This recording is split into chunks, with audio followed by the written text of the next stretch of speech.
जब ये जनपद पंचायत का भवन आधुनिक टेक्निक से बनकर तैयार होगा तो हमारी जो पुंडरीकाक्षपुनाथो स्वस्तस्तो विनाशाय आत्मकल्याणवर्धता यजमानः सुस्थितिलकधारणे नमः हस्ते अक्षतपुष्पाणि गृहीत्वा ॐ माधयोः शान्तिरन्तरिक्षं शान्तिः पृथिवी शान्तिरापः शान्तिरोषधयः शान्तिः वनस्पतयः शान्तिपुष्पे देवाः शान्ति ब्रह्म शान्तिः सर्वभूम शान्तिः शान्तिरेव शान्तिः सामा शान्तिरेधि यतो यतः समीहसे ततो नो अभयं कुरु सन्नः कुरु प्रजाभ्यो भयन्नः पशुभ्यः सुशान्तिर्भवतु।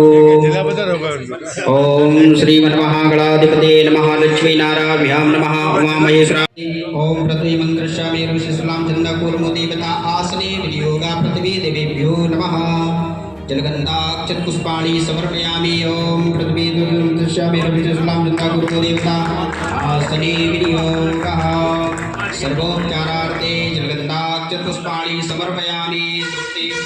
बोलो नर्मदे मैया की जय, बोलो भारत माता की जय। सर्वोपचारार्थे जलगन्धाक्षतपुष्पाणि समर्पयामि पृथ्वी देवेभ्यो नमः। बोले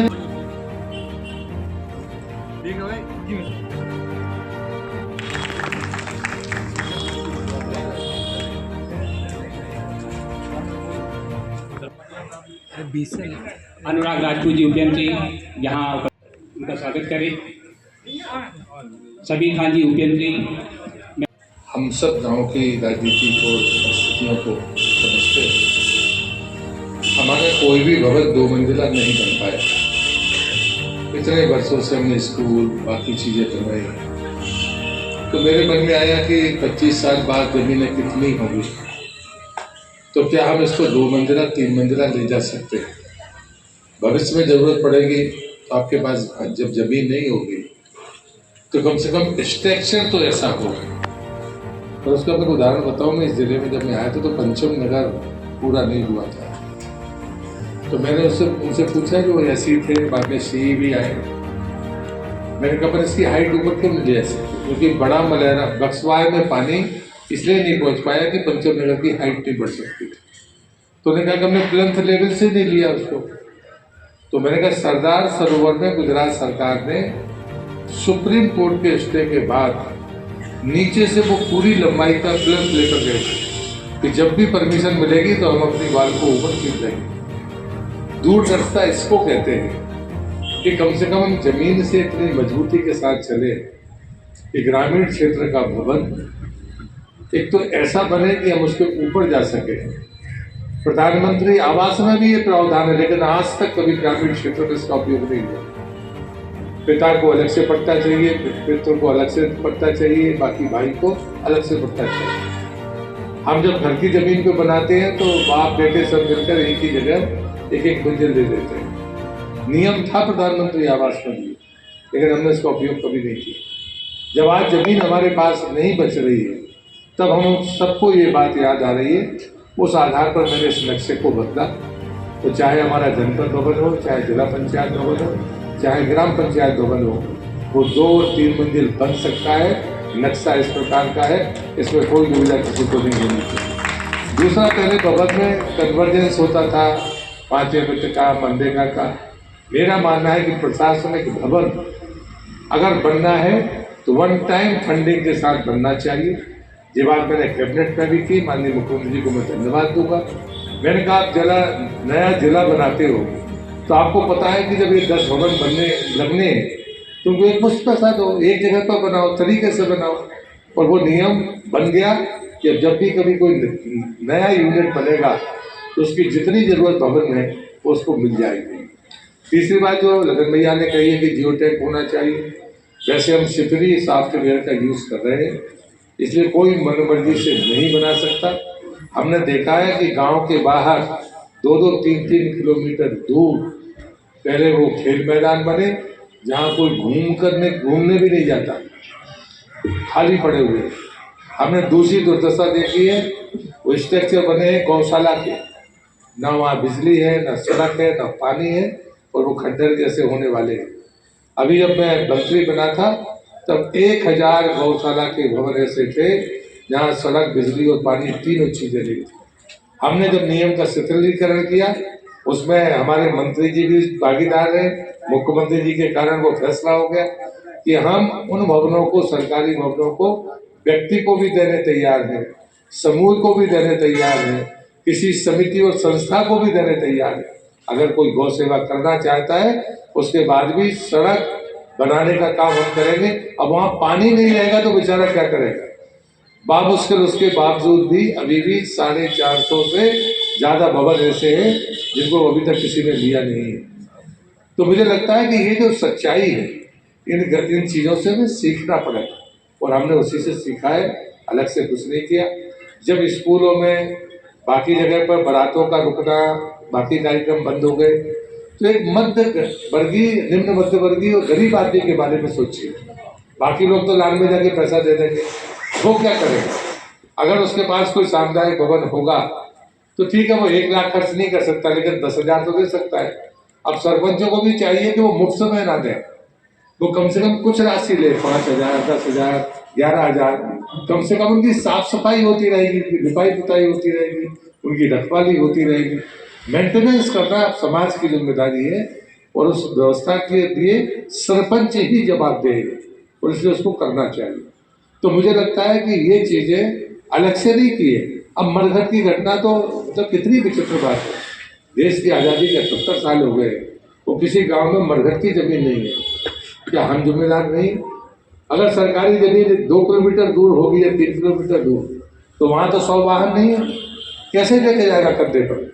तो हमें ये भी तय करना पड़ेगा कि गांव के पास ही या तो हम अदला बदली करके जमीन वहाँ तय करें। और इसके पहले तो मैं मार्च 2026 मैंने घोषित करने वाला था, लेकिन जब मुझे पता चला कि जमीन नहीं है, जमीनों पर कब्जे, तब मैंने दिसंबर 26 तक किया है कि दिसंबर 26 तक मध्य प्रदेश का कोई भी गांव और पंचायत नहीं रहनी चाहिए जहां पर मरघट की जमीन ना हो, उसकी फेंसिंग ना हो। और बाकी मैंने 2 साल में किसी को सीसी का पैसा नहीं दिया, लेकिन मैंने मरघट के लिए 5वें वित्त में अलाउ किया है कि आप सीसी रोड बनाइए, जरूरत पड़े तो पुलिया बनाइए, ताकि लॉन्ग लाइफ कभी वहाँ मेंटेनेंस की जरूरत ना पड़े। अगर पैसा कम पड़ता है तो मैं अपने किसी मद से पैसा दूंगा, लेकिन उस काम को पूरा करूंगा। एक बार कम से कम ये तो तय कर लो कि मध्य प्रदेश में, मैंने ये बात विधानसभा में भी कही है, लेकिन भैया मौजूद थे, मैंने कहा हम ये कह पाने की स्थिति में कब होंगे कि मध्य प्रदेश का कोई गाँव ऐसा नहीं है जहाँ शमशान की जमीन व्यवस्थित नहीं है। मध्य प्रदेश में ऐसी कोई पंचायत नहीं है जहाँ भवन नहीं है, ऐसा कब कह पाएंगे? कभी तो ये बात की जिम्मेदारी लो कि हाँ हमने एक काम पूरा कर दिया है। और इसलिए मैं कह रहा हूँ कि आने वाले 3 वर्षों में इस पैसे का सदुपयोग होगा और जो इंफ्रास्ट्रक्चर बनाने का काम हमने तय किया है उसे 100% पूरा करेंगे। क्योंकि मैं ये मानता हूँ कि रिकॉर्ड रखने की सबसे अच्छी कोई संस्था हो सकती है वो ग्राम पंचायत हो सकती है। ग्राम पंचायत से अच्छा रिकॉर्ड किसी के पास नहीं हो सकता। आज SIR चल रहा है, अगर गांव का सरपंच अच्छा होता है, कोई बाहर का आदमी बिना जानकारी के रह सकता है? कभी गांव में कोई आता था मेहमान तो कोटवार थाने में जाकर बताता था कि उनके घर में 4 मेहमान आए, वो जानता था कि इनके सगे बहनों की, लेकिन उसके बाद भी वो रपट में लिखता था और वहां पर पहुंचाता था। आज कोई सरपंच ये नहीं कह सकता कि मेरी पंचायत में मैं इस परिवार को नहीं जानता या इनके बच्चों को नहीं जानता। आप इतनी बार उन परिवारों से जुड़ते हो कि आपसे अच्छा रिकॉर्ड कोई नहीं कर सकता। अगर कोई किसी के पास में मकान नहीं है और वो जरूरतमंद है तो आप कहो कि आपको पता नहीं है, ऐसा मैं मानने तैयार नहीं। आपकी नीयत नहीं है इसलिए आप हाँ और ना नहीं कह पा रहे, अन्यथा मैं नहीं मानता कि आपको पता नहीं है। और प्रधानमंत्री आवास जो 27 लाख आवास प्लस थे, मतलब जो पहले सूची में थे उनको तो मिल गए। आवास प्लस के सबसे ज़्यादा 11,66,000 इस साल बन रहे हैं प्रधानमंत्री आवास, और बचे हुए 8 लाख अगले साल बनना शुरू होंगे। जब ये बात आई थी तो मैंने कहा शिवराज जी तो 8 लाख भी देने तैयार है। मैंने कहा कि भैया 20 लाख मकान बनाना मध्य प्रदेश सरकार के बस की बात नहीं है एक साल में। मैंने कहा पैसे कहाँ से लेकर आए, और जब 11,66,000 बना रहे हैं तो हमको भी सप्लीमेंट्री बजट 17,000 करोड़ का है, उसमें से 4,200 करोड़ खाली प्रधानमंत्री आवास का शेयर का पैसा है। आप कल्पना करिए 1/4 बजट का हिस्सा प्रधानमंत्री आवास में हम लगा रहे हैं, तब जाकर हम 11,66,000 मकान पूरे करेंगे। और इसलिए अगली साल आवास प्लस की सूची समाप्त हो जाएगी। ये सरपंचों के लिए भी अच्छा है।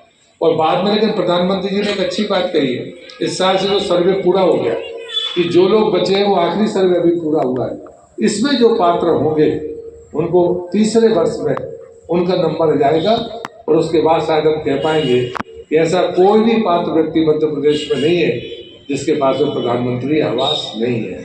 ये छोटी बात नहीं है, ये इतनी बड़ी बात है जो मध्य प्रदेश सरकार पूरा करेगी। सड़क की स्थिति भी यही है। अभी 2011 की आबादी के आधार पर 500 की आबादी के टेंडर होना शुरू हो गए। अब बाद में हैबिटेशन आप किसको मानोगे आबादी, इसकी परिभाषा नहीं थी, अब परिभाषा पहली बार तय हो गई है। ये आप लोग को भी जानकारी में रहना चाहिए। या तो 20 मकान हो या 6000 वर्ग मीटर का जगह में लोग रह रहे हो या फिर 100 की आबादी हो, हम उसे हैबिटेशन मानेंगे और सड़क से जोड़ेंगे और मुख्यमंत्री मजरा टोला वहाँ पर उपयोग होगी। लेकिन जहाँ अति पिछड़ी आदिवासी जातियाँ हैं, बैगा, सहरिया, भारिया, उनकी 100 की आबादी है तो भी उनकी सड़क जाएगी। अगर आपको 1.5 लाख रुपया मिलता है तो उनको 2 लाख रुपया आवास के लिए मिलता है। वो प्रधानमंत्री ने अलग से पैकेज दिया। 500 की आबादी के लिए नरसिंहपुर जिले का एक गांव है भारिया में 452 आबादी है और 32 करोड़ रुपए में रोड गई है, जारी होगा 32 करोड़ रुपए। इसलिए कि वो सिर्फ छिंदवाड़ा जिले से घूम के नरसिंहपुर के मुख्यालय पर आते थे और भारिया जाति के लोग थे। तो प्रधानमंत्री की योजना अगर नहीं आई होती तो उनको तो जिंदगी में कभी सड़क ही नहीं मिल सकती। पूरा जंगल का मांग रहे, जंगल की परमिशन मिली। तो मुझे लगता है कि ऐसे काम है जो काम ऊपर बैठकर दिख रहे हैं, आपको भी दिखना चाहिए। आगे बरेठा में था सागर में, अब एक अम्मा आई, उनके बेटा